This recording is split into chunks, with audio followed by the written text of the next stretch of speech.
আসসালামু আলাইকুম, সবাই কেমন আছেন? তো আজকে এই ভিডিওর মাধ্যমে আমি দেখাবো সাপ্লাই কোম্পানির রুম কেমন হয় এবং তারা কিভাবে থাকে।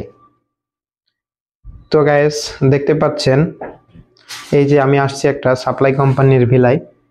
তো এখানে দেখতে পাচ্ছেন এই যে এটা হচ্ছে তাদের রুম। এই যে ছোট্ট একটা রুম দেখতে পাচ্ছেন, এবং এখানে কিন্তু এই যে বিছানাগুলা দেখতে পাচ্ছেন, এই যে একটা, দুইটা, তিনটা, চারটা।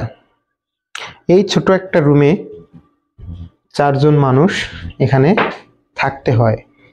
এছাড়া আমি আরো অনেক রুমে দেখেছি, সেখানে এই 4টার পরে লোহার যে বেডগুলো আছে তার উপরে একজন, নিচে একজন, এভাবে একটা রুমে প্রায় 8 থেকে 10 জন লোক থাকে, সাপ্লাই কোম্পানির লোক।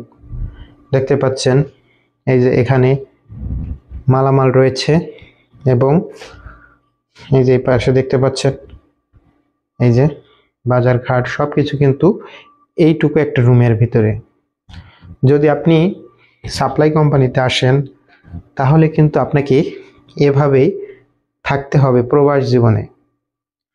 এই যে দেখতে পাচ্ছেন 1 2 3 4 জন, এইটুকু একটা রুমে 4 জন। আর যদি আপনি ডাইরেক্ট কোনো কোম্পানিতে আসেন তাহলে কিন্তু আপনি এরকম একটা রুমে সর্বোচ্চ 2 জন থাকতে পারবেন। তাহলে দেখতে পাচ্ছেন যে ডাইরেক্ট কোম্পানি এবং সাপ্লাই কোম্পানির ভিতরে কতটা পার্থক্য রয়েছে। এটাই হচ্ছে সাপ্লাই কোম্পানির রুম।